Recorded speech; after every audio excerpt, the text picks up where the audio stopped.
व्रतपते व्रतं चरिष्यामि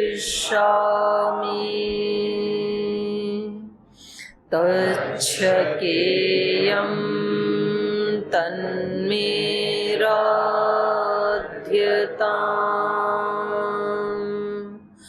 इदमहमनृतात् सत्यमुपैमि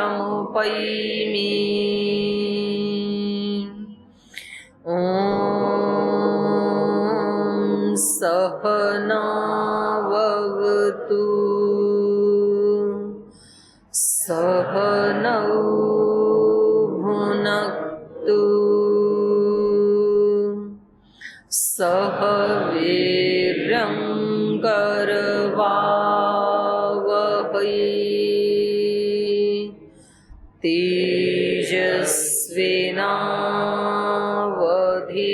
तेजस्विनावधीतमस्तु मा विद्विषावहै ॐ शान्ति शान्ति शान्ति।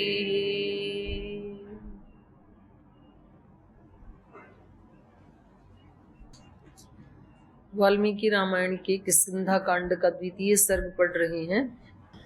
श्री हनुमान जी और श्री राम लक्ष्मण की जो प्रथम भेंट है उसका वर्णन यहाँ चल रहा है। सुग्रीव के आशंकित होने पर हनुमान जी उनको बताते हैं कि पहले हमें किसी व्यक्ति का परिचय पूछना चाहिए, उसकी जांच पड़ताल करनी चाहिए, उसके बाद में उसके प्रति कोई धारणा बनानी चाहिए। बिना जाने किसी के बारे में कोई जजमेंट नहीं देना चाहिए, उसके बारे में धारणा नहीं बनानी चाहिए।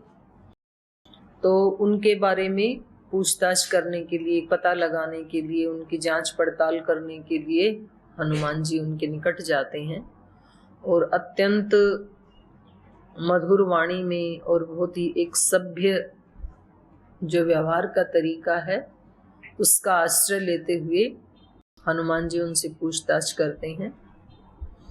पद्म पत्र ईक्षणौ वीरौ जटा मंडल धारिणौ अन्योन्य सदृशौ वीरौ देवलोकाद इव आगतौ। आपकी दृष्टि पद्म पत्र की तरह से है, माने अत्यंत अनासक्त, निर्दोष, वैराग्य युक्त ऐसी आपकी दृष्टि है। जटाजूट आप लोगों ने धारण किया है, एक दूसरे के समान दिखाई देते हैं और आपकी सूरत ऐसी दिव्य है, भव्य है, लगता है कि आप किसी देवलोक से यहाँ आए हैं। तो आप हैं कौन? थोड़ा सा पढ़ लेते हैं क्योंकि कल भी हम पढ़े नहीं थे, तो उसके बाद प्रश्न लेंगे। यदृच्छयैव संप्राप्तौ चंद्र सूर्यौ वसुंधरां विशालवक्षसौ वीरौ मानुषौ देवरूपिणौ सिंहस्कन्धौ महोत्साहौ समदा विवगोवृषौ आयताश्च सुवृत्ताश्च बाहवः परिघोपमा सर्वभूषण भूषार्हा किमर्थं न विभूषिताः उभौ योग्यावहं मन्ये रक्षितुं पृथिवीमिमाम् इमे च धनुषे चित्रे श्लक्ष्णे चित्रानुलेपने प्रकाशेते यथेन्द्रस्य वज्रे हेमविभूषणे सम्पूर्णा निशितैर्बाणैस्तूणाश्च शुभदर्शनाः जीविताङ्ककरैर्घोरैः स्वसद्भिरिव पन्नगैः। यदृच्छया एव संप्राप्तौ, सूर्य चंद्रौ वसुंधराम, आपको देख करके ऐसे लग रहा है कि जैसे यदृच्छया, अपने आप ही भगवान की कृपा से, ईश्वर की अहेतु की कृपा से, चंद्र सूर्यौ वसुंधराम संप्राप्तौ, जैसे सूर्य और चंद्र वसुंधरा पे ही उतर आए हों, ऐसे लग रहा है आपको। जैसे अपनी ही इच्छा से चंद्रमा और सूर्य दोनों पृथ्वी लोक पे उतर आए हों। तो श्री राम सूर्य के प्रतीक हैं, वो सूर्य की तरह से देदीप्यमान है, तेजस्वी है, और श्री लक्ष्मण जी चंद्रमा के जैसे हैं। तो ऐसे उनको सूर्य चांद की उपमा देते हुए हनुमान जी पूछ रहे हैं कि लगता है आज तो हमारे ऐसे भाग्य जगे हैं कि साक्षात सूर्य चंद्र अपनी ही इच्छा से पृथ्वी पे उतर आए हैं। यदृच्छया एव विशाल वक्षसौ वीरौ, आप दोनों के वक्षस्थल अति विशाल है। मानुषौ देव रूपेणौ, ऐसे लग रहा है देवताओं के रूप में आप मनुष्य, मनुष्य के रूप में आप देवता हैं। आप दोनों के मनुष्य के रूप में जैसे कोई देवता ही धरती पे उतर आए हों। तो ये वाले विशेषण तभी निकल सकते हैं किसी के मुख से जब उसके हृदय में उनको देख करके अत्यंत प्रीति की भावना जगी हो, अत्यंत भक्ति की, श्रद्धा की भावना जगी हो, तभी तो इतने अच्छे अच्छे संबोधन आते हैं। तो अभी उनको पता नहीं लगा है कि ये मेरे आराध्य देव हैं या मुझे अब आगे का पूरा जीवन इन्हीं के साथ जीना है, ऐसा कुछ पता नहीं, अभी परिचय नहीं हुआ। लेकिन तो भी एक जो आत्मा का आत्मा के साथ संबंध है, एक हृदय का जो हृदय के साथ संबंध है, तो वो प्रथम मिलन में ही इनको ऐसे लग रहा है कि भाई ये कुछ एक्स्ट्रा ऑर्डिनरी है, ये कोई सामान्य मनुष्य नहीं है। तो गए तो थे ये उनकी खोज, मतलब जांच पड़ताल करने, एक गुप्तचर की दृष्टि से जैसे भेजा था सुग्रीव ने, तो लेकिन ये भाषा गुप्तचर वाली नहीं है। ये भाषा जो है ये श्रद्धा वाली भाषा, एक भक्त वाली भाषा है। तो उनकी अति प्रशंसा कर रहे हैं ये, मानो कि उनके दर्शन मात्र से ही इतने प्रभावित हो गए हों। तो इसको कहा जाता है वैदिक संस्कृति में ओरा। हर व्यक्ति का एक ओरा होता है ना, तो अगले वाले व्यक्ति को पराजित कर देता है।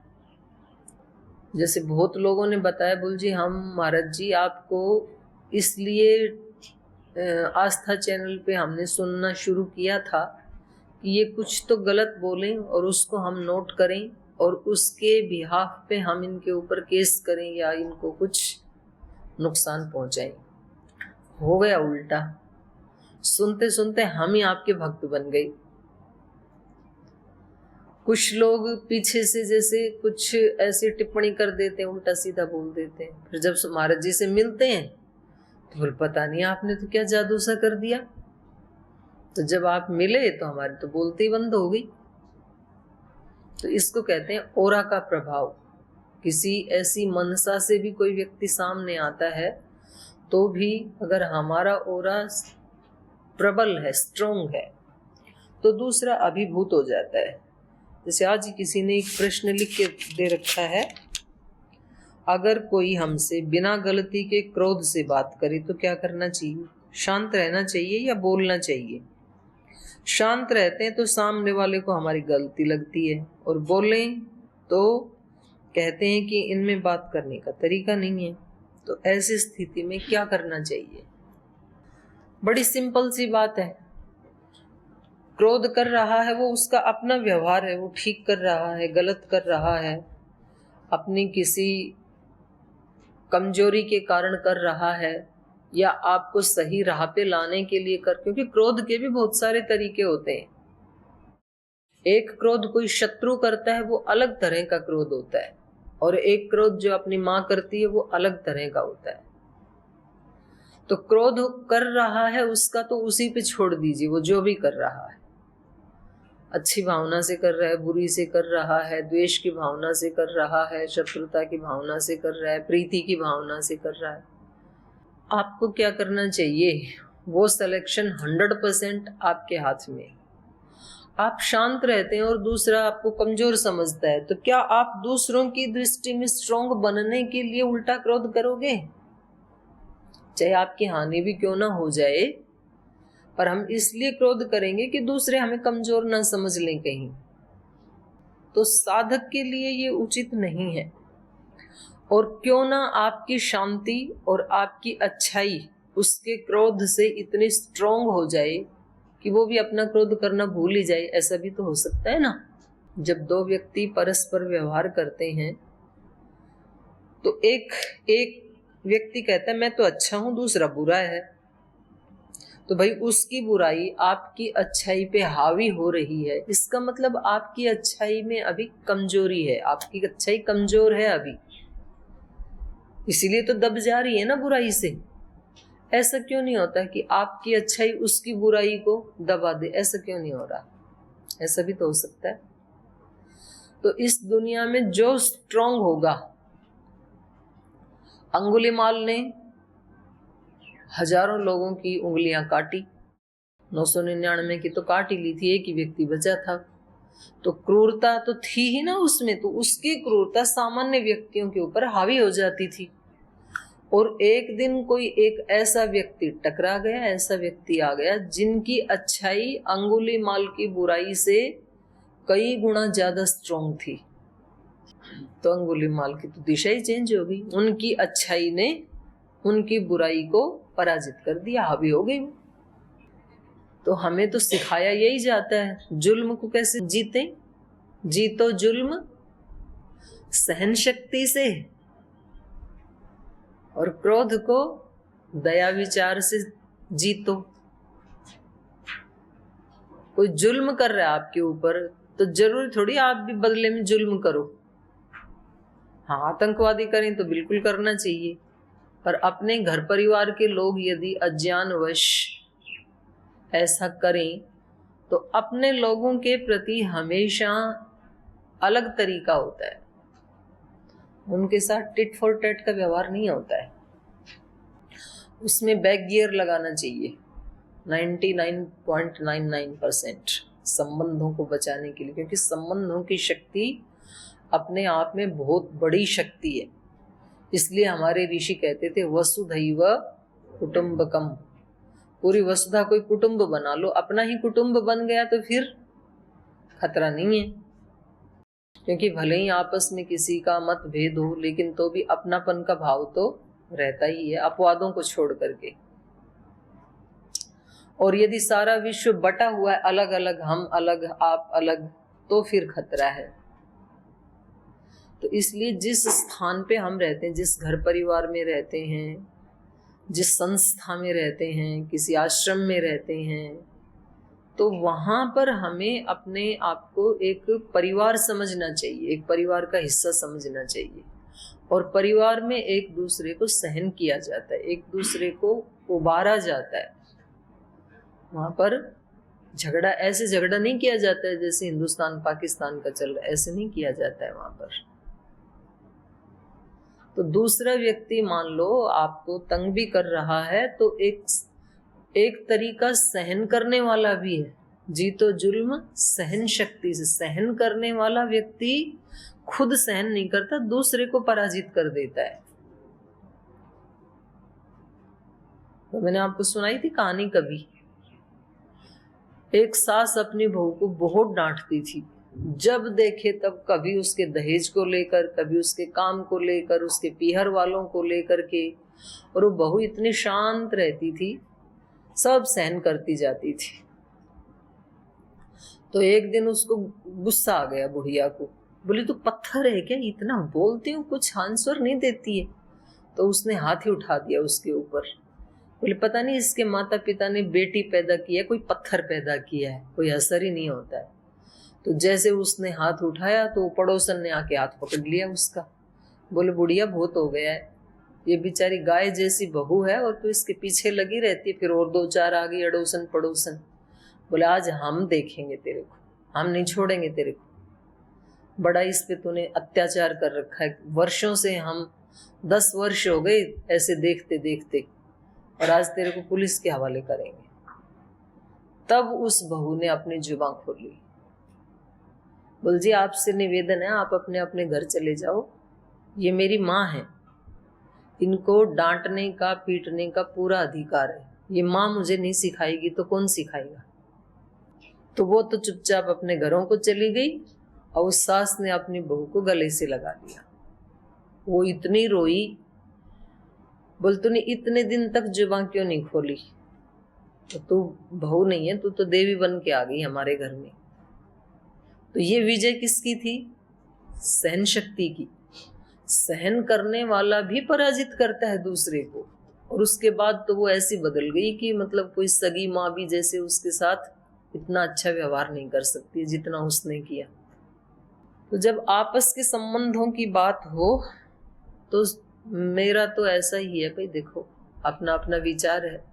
मेरा तो यही विचार है कि आपस के संबंधों में जब घर परिवार कुटुंब की बात हो तो सहन करना चाहिए, और कुछ आपको बताना भी है तो आप आराम से बता भी सकते हैं कि जैसा आप सोच रहे हैं ऐसा नहीं है। तो यहाँ पर भी जो प्रसंग चल रहा है, हनुमान जी इनको बता रहे हैं, विशाल वक्षसौ वीरौ मानुषौ देव रूपेणौ। मनुष्य के रूप में मानो आप देवता ही बनकर हमारे सामने आ गए हैं।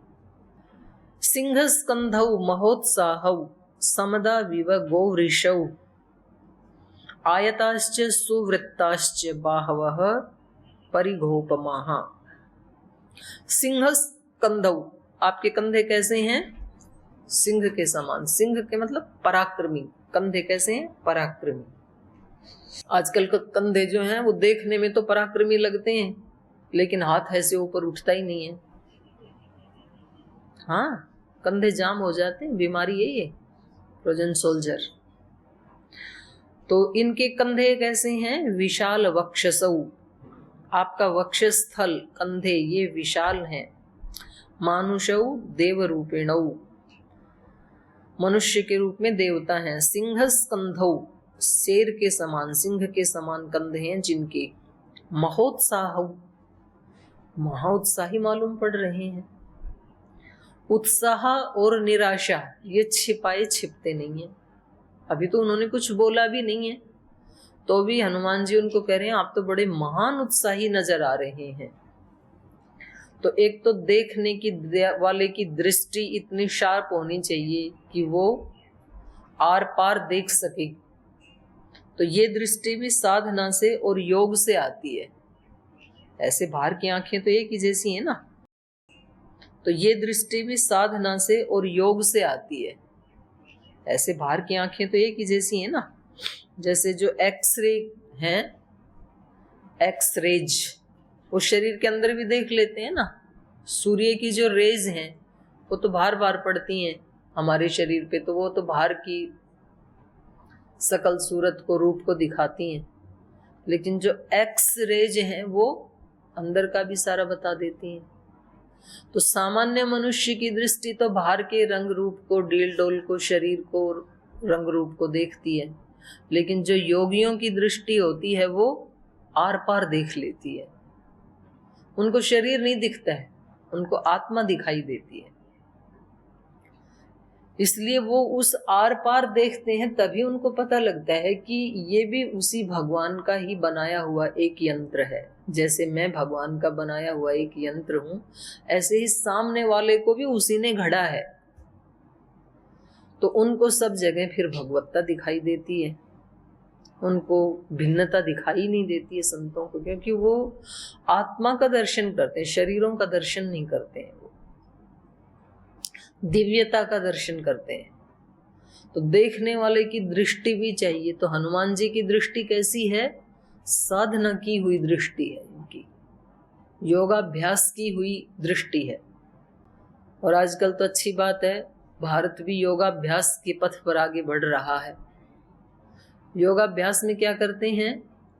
जो रोग हैं, दोष हैं, बीमारियां हैं, उनको तो योग टारगेट करता है, और जो अच्छाइयां हैं उनको टारगेट नहीं करता है, नुकसान नहीं पहुंचाता है।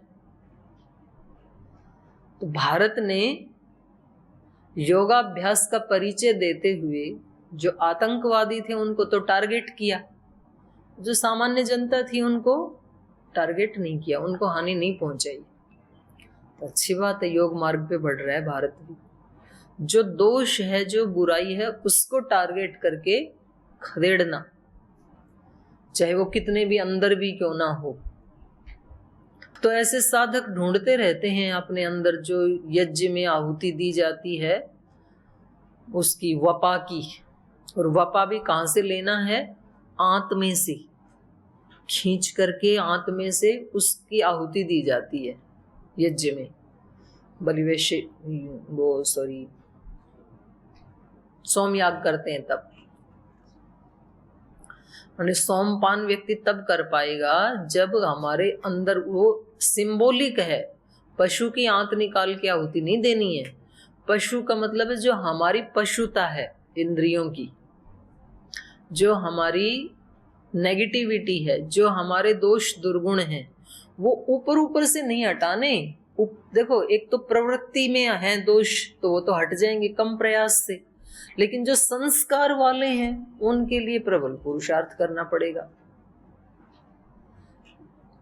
कल परसों ही मैं किसी विद्वान की पुस्तक पढ़ रही थी, तो उन्होंने वहां बता रखा था कि योग केवल चित्तवृत्ति निरोध का नाम योग नहीं है। महर्षि पतंजलि जी ने तो सूत्र यही बनाया, योगस चित्तवृत्ति निरोध है। बोले नहीं, केवल चित्त की वृत्तियों का निरोध करने से योग सिद्ध नहीं होता। जब तक अंदर संस्कार बने हुए हैं तब तक योग सिद्ध नहीं होगा। संस्कारों को भी दग्ध बीज करना पड़ेगा, तब पूरा योग सिद्ध होगा। तो यहाँ पर पशु बलि का यही अभिप्राय है कि भाई अंदर तक पशुता का कहीं संस्कार भी ना बचे, तो वो आंत से निकालना है। माने अंदर तक हमने संस्कार को भी नष्ट कर दिया बुराई के, तो वो योग की स्थिति है। और ऐसा योगी फिर आर पार देख सकता है, किसी की साधना को पहचान सकता है, किसी योगी को पहचान सकता है, किसी गुरु को पहचान सकता है। एक बहुत बड़े योगी हुए हैं पूज्य स्वामी सोमानंद जी महाराज जी इस सदी के। तो जब वो जाने लगे तो 4-5 दिन पहले जो अत्यंत निकट रहते थे उनके 4-5 लोग उनकी सेवा में, तो उन्होंने उनसे बताया, बोले भाई तुम ना कोई भी मेरे को पहचान नहीं पाए। तो उन्होंने इसको भी मजाक में ले लिया, बोले गुरुजी फिर आप ही बता दो आप कौन हो। बोले भाई वो तो पहचान आ जाता है, मैं तो क्या ही बताऊं आपको। तो जरूरी नहीं है कि हम जिनके पास रहते हैं हम उनको पहचान पाएं। हमारे पास वो दृष्टि होगी, उतना ही तो पहचानेंगे, उतना ही तो जानेंगे हम। तो जैसे जैसे दृष्टि हमारी परिष्कृत होगी वैसे वैसे ही हम अगले को भी पहचान पाते हैं। हमारी खुद की दृष्टि यदि दोष युक्त है तो हमें सब जगह दोषी दिखाई देंगे, फिर तो क्या ही किया जा सकता है। और जैसे जैसे हमारी दृष्टि निर्दोष होती है तो हमें सामने वाला भी फिर पाक साफ दिखाई देता है। तो ऐसे हनुमान जी को श्री राम लक्ष्मण देवता जैसे दिखाई दे रहे हैं। वो कह रहे हैं महोत्साह, बड़े उत्साही हैं आप, तो महान उत्साह दिखाई दे रहा है आपके अंदर। सामान्य रूप से तो सामान्य व्यक्ति को भी दिख जाता है, क्योंकि व्यक्ति की निराशा की सकल सूरत अलग होती है, और जब वो उत्साह से युक्त होता है तो उसकी आकृति हाव भाव बिल्कुल अलग होते हैं। क्योंकि अभी अभी लक्ष्मण जी उनको प्रेरणा देकर के लाए हैं, तो दोनों भाई इस समय अति उत्साह से भरे हुए हैं। तो वो ही कह रहे हैं हनुमान जी, सिंह स्कंधौ महोत्साहौ समदा विव गोवृषौ। और आप कैसे दिखाई दे रहे हैं? मदमत्त वृषभ के समान ऐसे दिखाई दे रहे हैं। आयताश्च सुवृत्ताश्च बाहवः, आपकी भुजाएं कैसी हैं? गोल गोल गदा के समान। परिघोपमाः बाहवः, गदा के समान आपकी भुजाएं दिखाई दे रही हैं। सर्वभूषण भूषारहा किमर्थम न विभूषिता, आप लोगों को देख के ऐसे लग रहा है कि आपको सब आभूषण आदि पहनने के योग्य आपकी आकृति शरीर आदि दिखाई दे रहे हैं। ऐसे लग रहे हैं कोई देवता हैं या किसी राजकुल में पैदा हुए, फिर भी आपने कोई आभूषण धारण क्यों नहीं किया हुआ है। उभौ योग्यावहं मन्ये रक्षितुम पृथ्वीम इमाम, मुझे तो ऐसे लग रहा है कि आप दोनों मिलकर के इमाम पृथ्वीम रक्षितुम योग्या, आप दोनों इस सारी पृथ्वी की रक्षा करने में समर्थ है, ऐसा लग रहा है आपको देख करके। अब बताओ कितनी तीव्र दृष्टि है यहाँ हनुमान जी की। तो खैर ये तो बहुत सुंदर प्रसंग चल रहा है, ये और भी आगे संवाद इनका चलेगा, श्री राम का, लक्ष्मण का और हनुमान जी का। लेकिन आज समय हो गया तो आज हम यहीं विराम लेते हैं।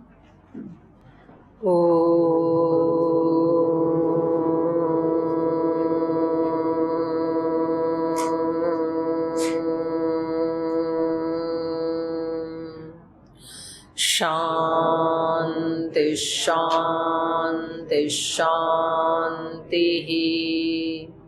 श्री गुरुभ्यो नमः।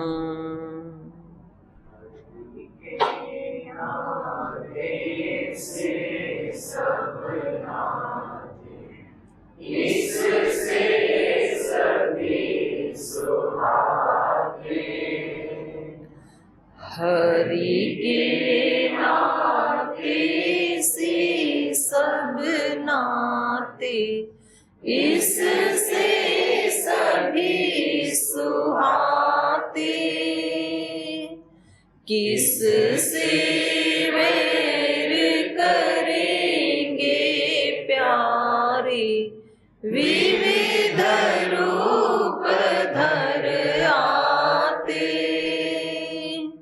किससे वैर करेंगे प्यारे, विविध रूप धर आते।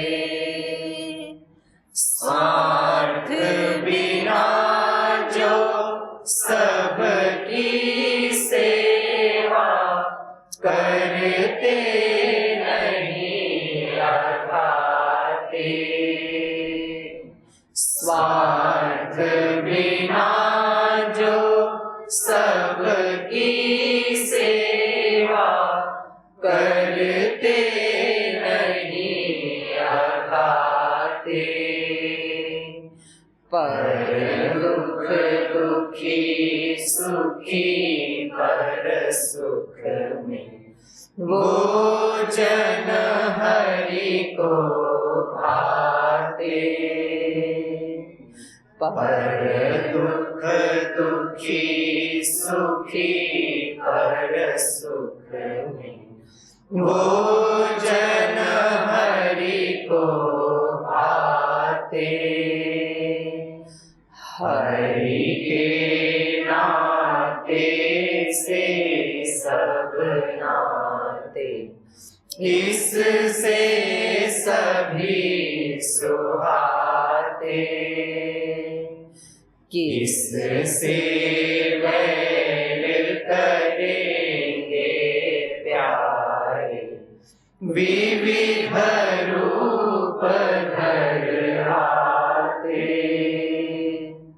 विविध रूप धर आते। विविध रूप धर आते। ओम श्री